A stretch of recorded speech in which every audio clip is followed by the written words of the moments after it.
할렐루야. 할렐루야. 예, 더위는 안 드셨죠? 예, 다 드셔도 더위는 드시지 마시기 바랍니다. 네, 우리 옆에 계신 분들에게요. 안 웃겼어요? 이렇게 반응이 없어? 더위 드신 것 같은데 이 정도면 그냥 빵 터질 줄 알았는데 오늘은 쉽지 않을 수도 있겠어요. 예, 옆에 계신 분들에게 참 잘 오셨습니다. 사랑합니다. 축복합니다. 더위 잘 이겨냅시다. 네, 우리 김성태 장로님 오늘 나와서 기도하시는데, 예, 목소리가 빵빵 울리더라고요. 우리 장로님은 더위 안 먹으신 것 같아요. 예, 이 기도할 때, 자칫하면, 이 꿈나라에 들어갈 수도 있는데, 우리 장로님께서 씩씩하게 이렇게 기도하시는 모습 보면서 저도 참 은혜가 되었습니다. 자, 영국이 낳은 국민적 시인이 있습니다. 셰익스피어예요. 이 셰익스피어의 유명한 작품이 있죠. 4대 비극과 4대 희극이 있습니다. 근데 이 4대 비극을 보면 우리가 놀라운 사실이 있습니다. 뭐냐면 이 셰익스피어의 4대 비극에 로미오와 줄리엣이 들어가지 않는다라는 겁니다. 이 셰익스피어는요, 이 4대 비극을 통해서 인간들의 그 내면에 담겨져 있는 완악함에 대해서 이야기를 합니다. 그리고 본능적인 완악함이 결과적으로는 비극을 이끌어낸다라는 그러한 내용으로 작품을 이끌어가고 있어요. 그런데 이 비극에 보면, 이 4대 비극을 보면 먼저는 로미오와 줄리엣이 포함이 되지 않는다는 것이 첫 번째 놀라움이죠. 그런데 또 다른 놀라움이 있습니다. 그럼에도 불구하고 여기 로미오와 줄리엣, 저도 이 청소년 시기에 읽으면서 그냥 눈물이 나더라고요. 마지막 장면이 슬픔이었습니다. 그런데 그럼에도 불구하고 이 슬픔의 그 소설 속에서도 그럼에도 불구하고 사랑이 싹튼다라는 거죠. 원수지간인 몬테규가와 케플리카, 이 철천지 원수지간입니다. 그럼에도 불구하고 그 안에서 사랑이 싹트는 것을 우리는 볼 수가 있어요. 오늘 본문의 말씀은요, 비극을 다루고 있습니다. 비극을 다루고 있는데 그럼에도 불구하고 비극적 상황에도 불구하고 거기에 기적이 있더라. 하나님의 기적이 비극 속에서 싹트고 있다라는 사실을 우리는 오늘 본문의 말씀을 통해서 마주하게 될 것입니다. 예수님께서 드디어 공생애의 마지막 길을 걸어가고 계십니다. 이 공생애의 마지막 종국을 향해서 달려가고 계시면서 그동안 함께했던 제자들은 뿔뿔이 흩어지게 될 거예요. 비록 이게 일주일 전만 해도 예수님은 호산나 호산나 호산나 하며 맞이하던 그 사람들이 이제는 예수를 십자가에 하면서 소리를 지르며 예수님을 비방하고 조롱하고 예수님에게 돌을 던지는 이 수모들을 겪게 되는 것입니다. 대제사장의 뜰에서 예수님은 강교한 유대 종교 지도자들의 이 회유를 듣고 계십니다. 스스로 죄를 인정해라. 내가 하나님을 모독했음을 인정해라. 스스로 이 땅의 왕이 되려 하였음을 인정하라. 만약 스스로의 죄를 인정하면 우리가 고통이 없이 죽여주겠다. 만약 스스로의 죄를 인정하면 더 이상 너의 제자들을 쫓지는 않을 것이다.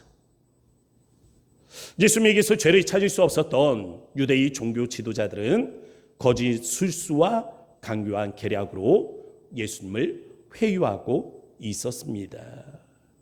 거짓과 술수, 계략이 식어버린 대제사장 가야바의 뜰 안으로 새로운 인물이 지금 등장을 하고 있는 것입니다. 오랜 세월의 길이만큼 턱수염이 길게 자라 있어요. 거기에다가 말투는요, 저 북쪽 바닷가에 이 바닷가의 그 사투리는 악센트가 강하잖아요. 이 강한 사투리를 쓰고 있는 그런 사람이었습니다. 손도 평생에 이렇게 그물을 던지느라 이 굳은 살이 배겨 있는 그런 사람이었어요. 그는 늘 예수님과 함께했던 제자였고, 또 예수님이 주목을 받는 자리에서는 늘 함께 주목을 받는 그러한 인물이었습니다. 바로 베드로죠, 베드로. 베드로가 지금 어디로 들어오고 있습니까? 대제사장 가야바의 뜰 안으로 들어오고 있는 것입니다.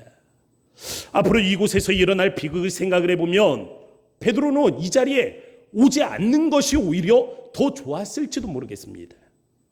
예수님과 함께 했던 3년의 공생의 시간들이 있었잖아요. 또한 예수님의 능력을 바라보면서 이런 분이라면 정말 내 목숨을 바쳐도 좋겠다. 예수님의 그 진실하심을 바라보면서 그래, 예수님이라면 내 목숨 하나 아깝지 않다. 그는 그렇게 생각했던 사람이에요. 그러나 오늘 베드로는 이 모든 사실들을 부정하게 될 겁니다. 차라리 오지 않았으면 좋았을 그 자리로, 그렇다면 하나님은 왜 베드로를 이끌어 오신 것인가?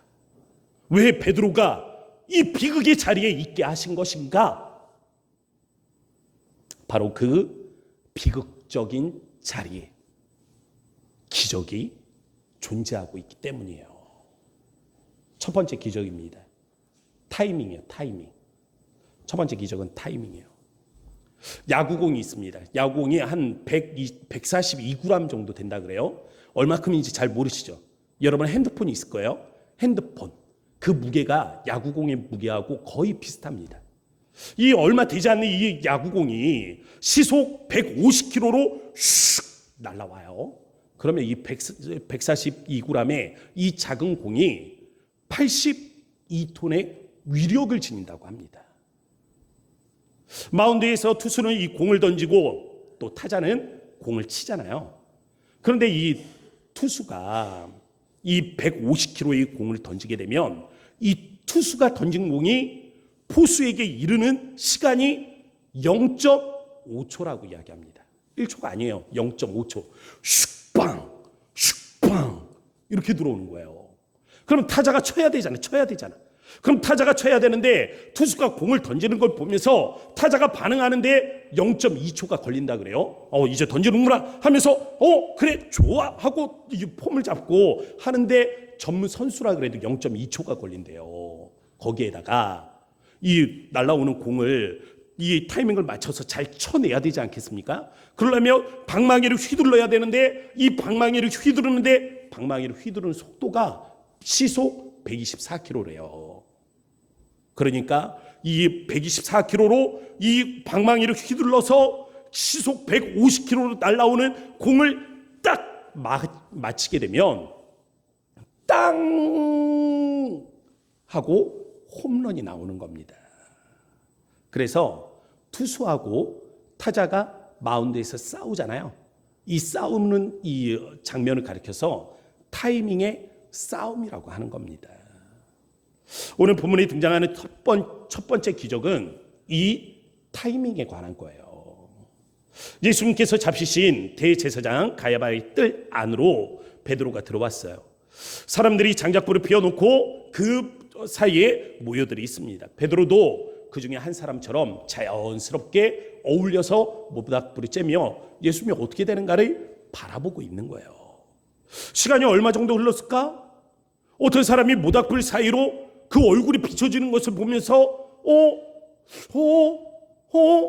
하면서 관심을 갖기 시작하는 거예요.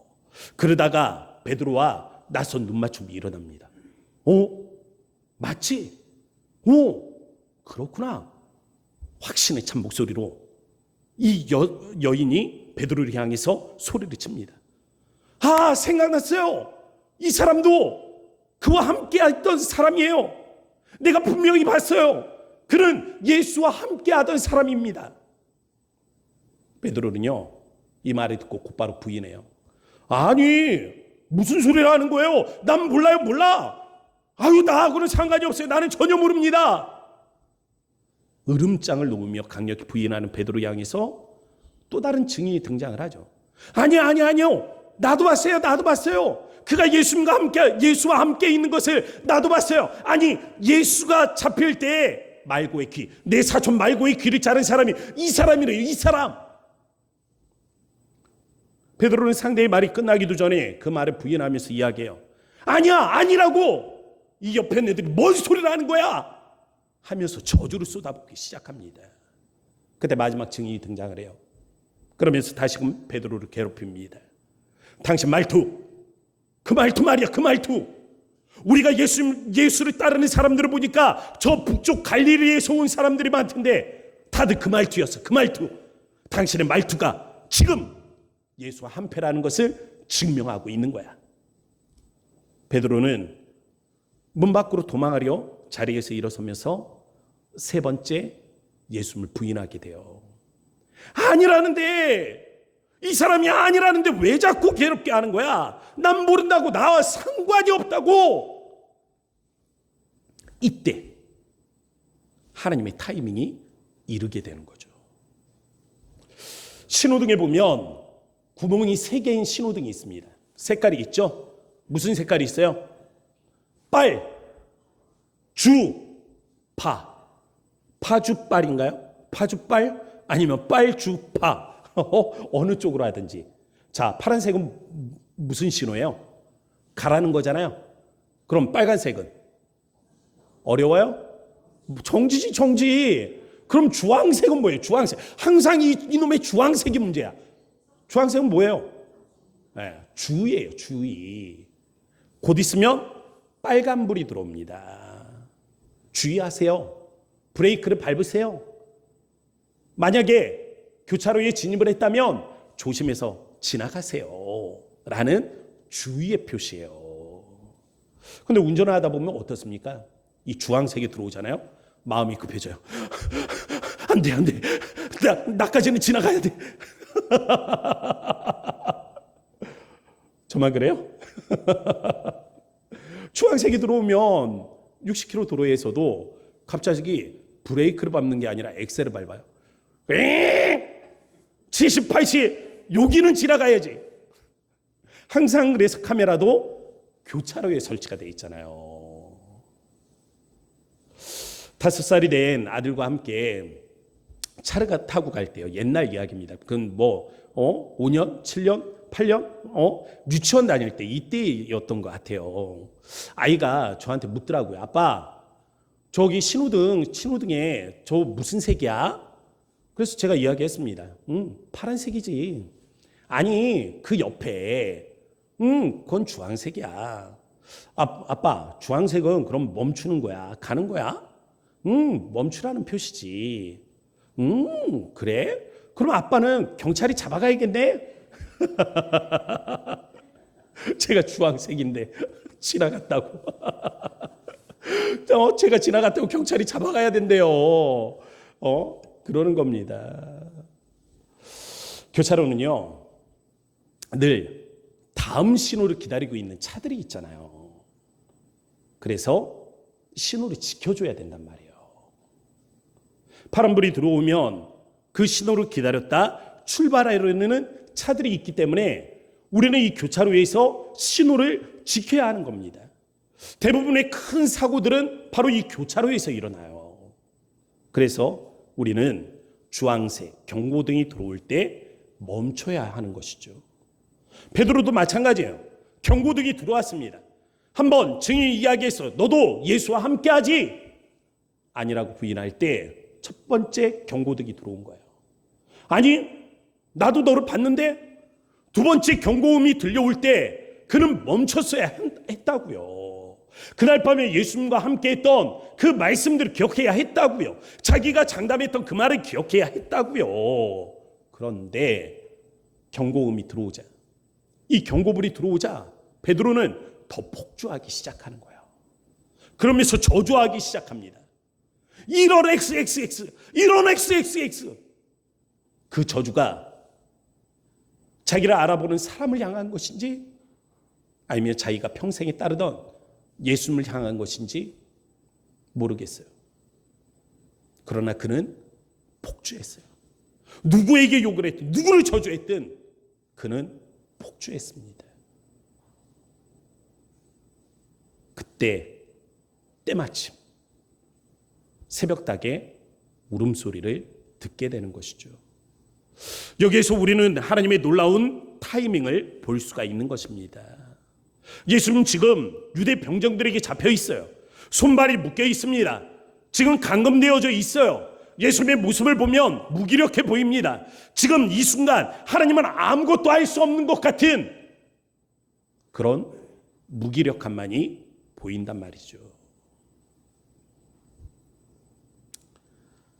마치 악의 세력이 자신의 위용을 드러내며 하나님의 아들을 조롱하는 것만 같은 지금 이 순간.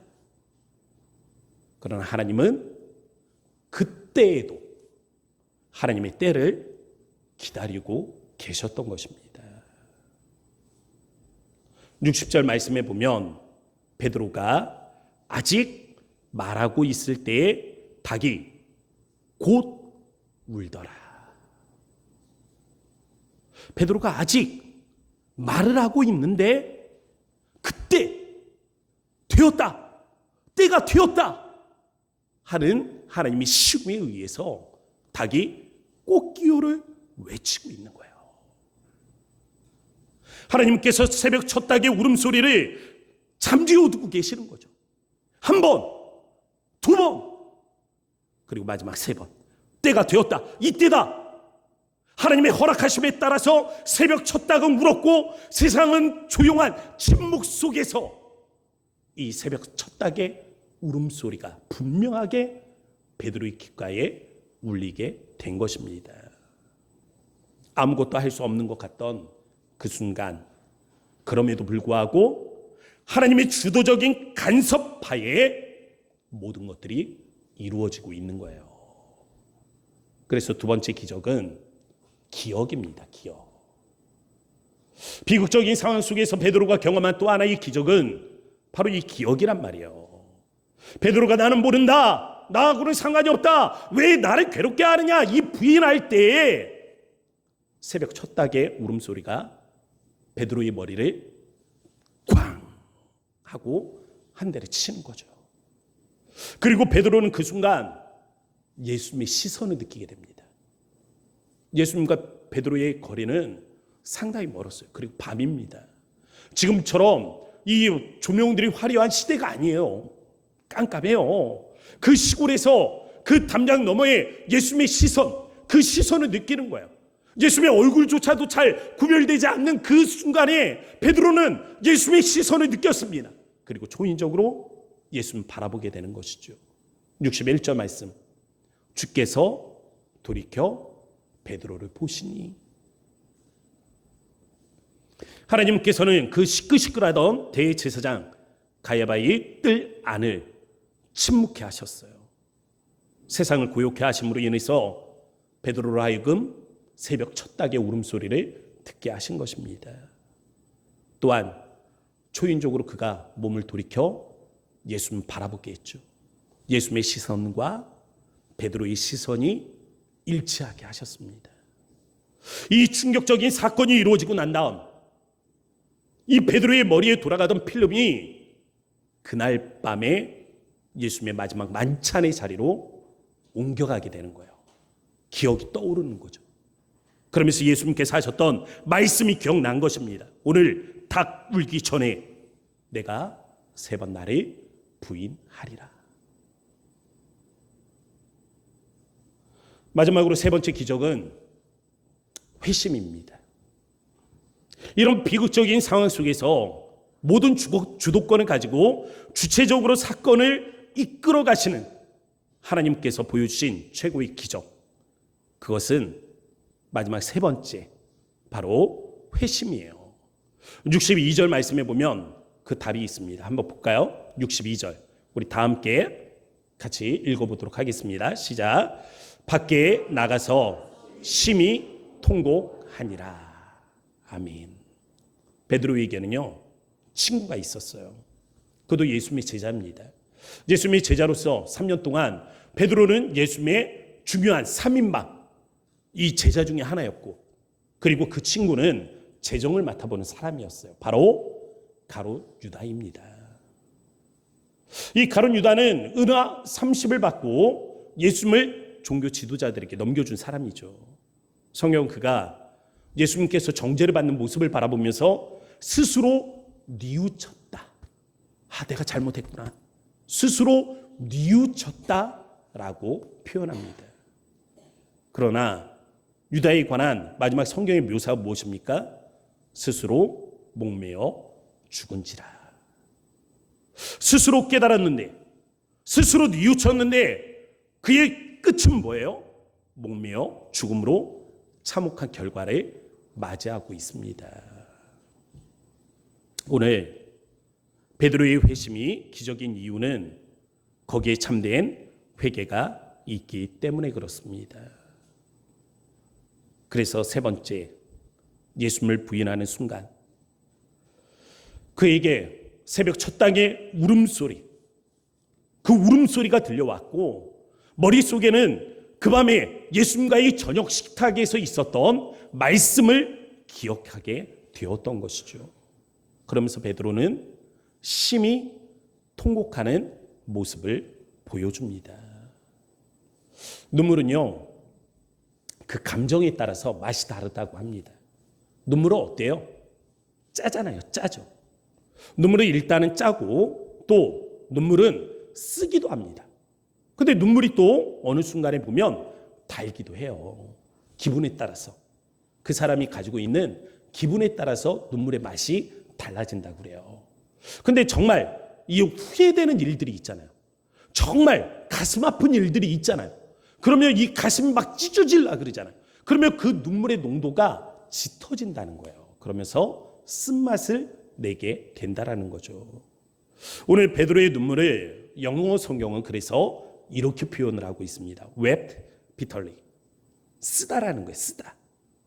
격렬하게, 몹시 쓰라리게. 다시 표현을 하면 베드로는 쓰디 쓴 통 안에 눈물을 흘렸다 라고 표현할 수 있는 겁니다. 베드로는요, 예수님 앞에 장담했어요. 예수님, 여기 12명의 제자들이 있습니다. 예수님, 이 11명이 다 예수님 버리고 도망간다 해도 저는 아닙니다. 저는 다릅니다. 예수님 다 도망가도 저는 예수님과 함께 죽을 거예요. 어쩌면 베드로는 정말 진짜로 진심으로 그러한 마음이었을 겁니다. 그렇지만 베드로는 자신의 약속을 지키지 못했죠. 후회스러운 자신의 행동에 대한 원망이 가득 찼습니다.